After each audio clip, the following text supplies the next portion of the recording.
I'm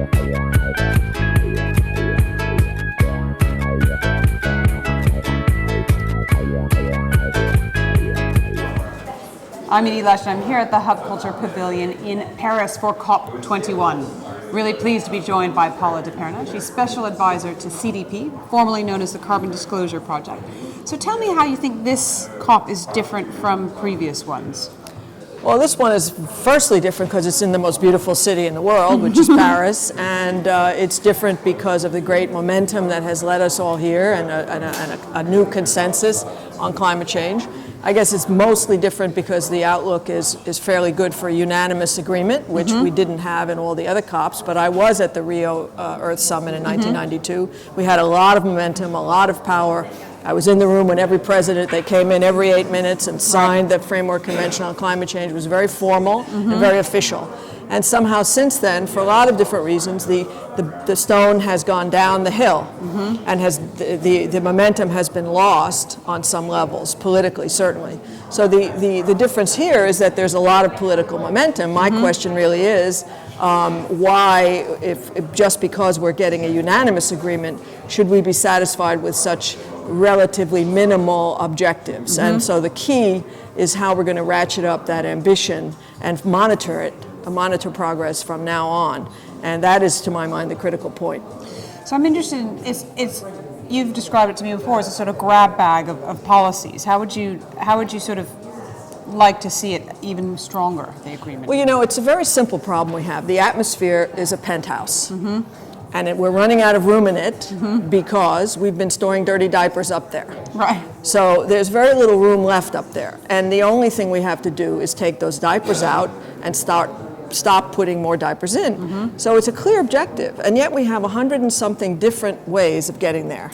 And actually we need to look at all the starting points. It's quite a fallacy that because poor people are in poor countries that they should not have access to today's best technology. We talk about leapfrogging with cell phones, but 650 million people in Africa could simply be given solar power. I'm all for subsidizing. I'm all for getting people to the same starting point. So how you get at all the grab bags is you have to look at all the national agreements and say, okay, what's in common here? What are the common targets? What are the common implementation pathways like carbon pricing?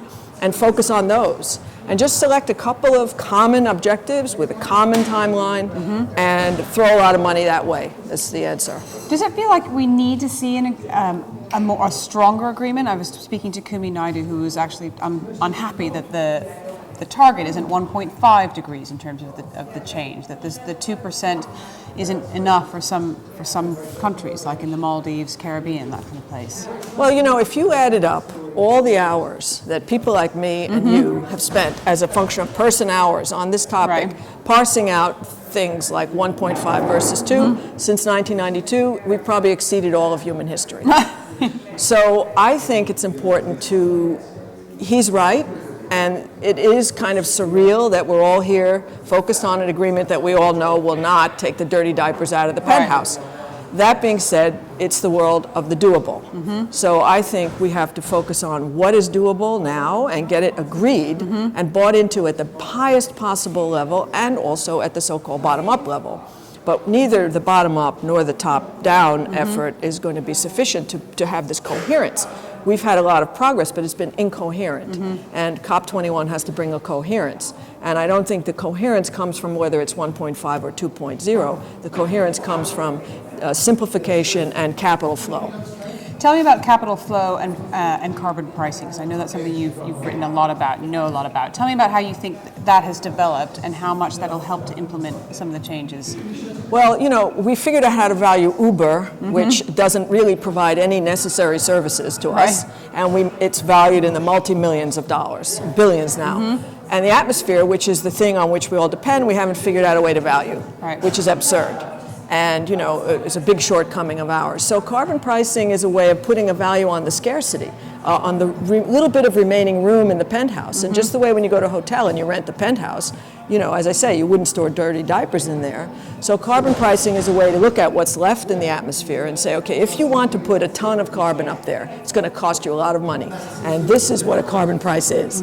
And so you take what's left up there, the scarcity, and you sort of apportion it. And people like the Pope and everybody have denigrated that as a right to pollute. It's not a right to pollute. It's a right to occupy the scarcity based on the value of that scarcity. So if I want to occupy that scarcity, I need to pay a price that's concomitant in some way with the value of the scarcity. And so you have cap and trades emerging, like you have one in California. You have now one in China, projected in China. I was involved in getting the first pilot off the ground in China, the Tianjin Climate Exchange, the Chicago Climate Exchange. So you have carbon pricing in place, but again, it's incoherent. You have 6 or 7 little markets, but no linkage, and that's got to happen. We hope that's a COP21 output. And then meanwhile, you have the mainstreaming of Wall Street, which is a very big story, kind of quiet revolution going on in Wall Street, where you have, just like stock certificates and companies were invented to serve a certain purpose, which was in the past a for-profit, exclusive short-term purpose, we can now reinvent corporations and reinvent tools as S&P has done. They've invented a carbon efficient index which tracks companies, and they underweight the high emitters and overweight the low emitters, and that carbon efficient index is tracking exactly with the S&P 500, which basically says the economy is very much on its way to being much greener. Capital is flowing away from high carbon. And in fact, I would say, as we stand here today, that the economy of the world is ahead of the text. Well, thank you so much. I'd like to stay and talk to you all day, but we'll leave it there. Thank you very much for stopping by the Hub Culture Pavilion here in Paris, and I'm Edie Lush.